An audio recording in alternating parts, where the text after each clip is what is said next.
Good afternoon students. Today in this video we will learn about sign convention and the mirror formula for the spherical mirrors. Okay. So this is very important part for your numericals as well as to know how the different distances in concave convex mirrors are measured. Okay. This is a very important topic. So let's start with the sign convention and mirror formula. This is a concave mirror. This is a convex mirror. Now see, I have just marked the pole, focus, center of curvature respectively. Right? I hope you all remember. This is one is a pole, focus, center of curvature.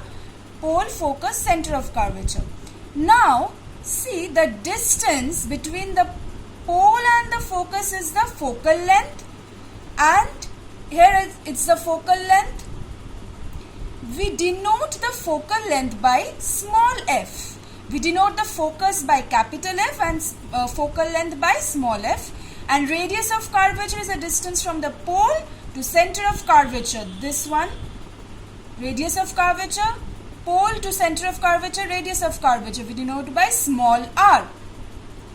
And we have a relation connecting them, that is f is equal to r by 2. Focal length is always half of the radius of curvature. Now, let's come to the important facts. First point, all distances should be measured starting from the pole. That means, suppose the focal length, we will say PF, not FP. This is a convention, okay? When we measure any distances for mirrors, we start measuring taking pole as the origin. PF, focal length. I'll tell you the significance. PF, focal length, okay? PF, PF. Radius of curvature, PC. PC. Okay? Now, what is object distance? Object distance is the distance from the pole, starting from the pole to the point where the object is kept. Starting from the pole to the point where object is kept. Now, this is also a convention. We consider the objects placed in the left side of the mirror. Left side of the mirror. We consider the incident rays coming from the left side. Okay, left side. Now, object distance is denoted by small u. And image distance is the distance between the pole and the point where the image will be formed. I have not drawn the images. When you will draw the ray diagrams, you can find the point where the image is formed. Distance from the pole to that point is the image distance, small v. Now, in case of real image, where have you found the images being formed? In the front of the mirror. This is front of the mirror. This is back side of the mirror or behind the mirror. Front of the mirror, behind the mirror. That is, this is a reflecting surface for concave mirror. So, this is the front of mirror, behind the mirror. For convex, this is a reflecting surface. Front of the mirror, behind the mirror. So, real image is formed always in front of the mirror, or we can say same side as where the object is kept. But for virtual image, we find that the image is formed behind the mirror here. After you draw the ray diagrams, you will be finding that the virtual image is forming behind the mirror or opposite side of where the object is kept. Now, the second important point, distances measured in the direction of incident ray. What is the direction of incident ray? If this is the object, this is the direction of incident ray. The rays are coming in this direction. Rays are coming in this direction. So, distance measured in the direction of incident ray is positive. Opposite to the direction of incident ray, negative. Okay, let's see. For example, concave convex.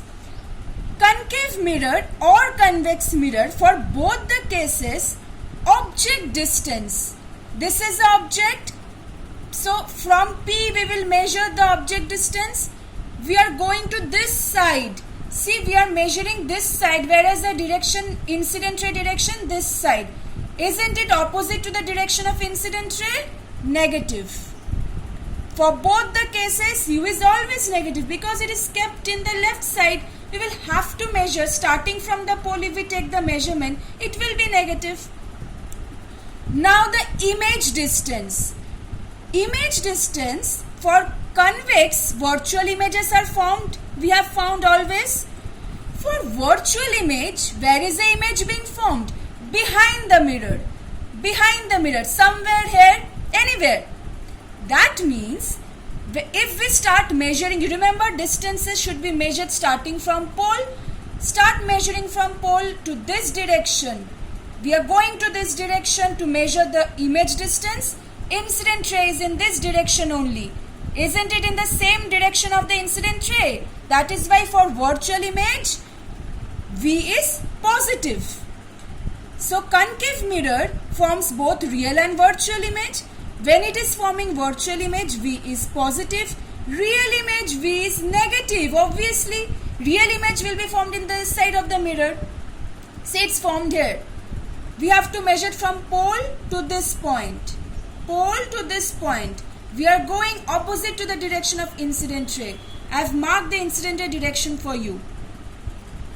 What about the focal length? For concave mirror, PF, we are going in this direction. Incident ray is in this direction. Opposite to the direction of incident ray, negative. For this one, convex, PF. Towards the direction of incident ray. Incident ray also this direction, PF this direction. So, positive. So, connecting U, V and F, we have got the mirror equation 1 by V plus 1 by U equal to 1 by F.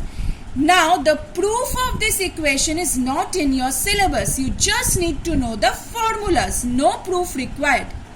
Okay. Next come the distances measured above the principal axis. This is the principal axis connecting the center of curvature and pole. Distances measured above principal axis positive, below principal axis negative.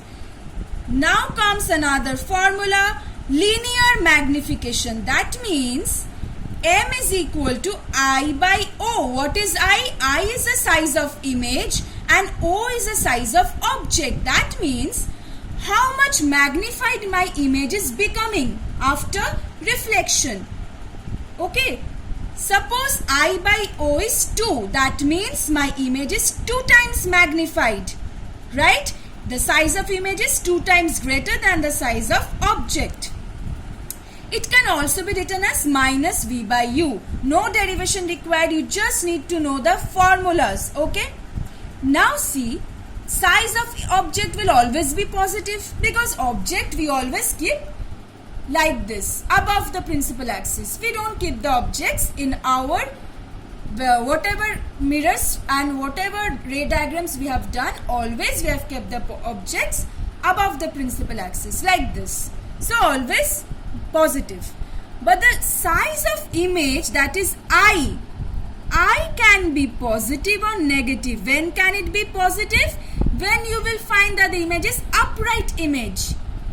Do you remember virtual image is always erect image? You find here virtual image.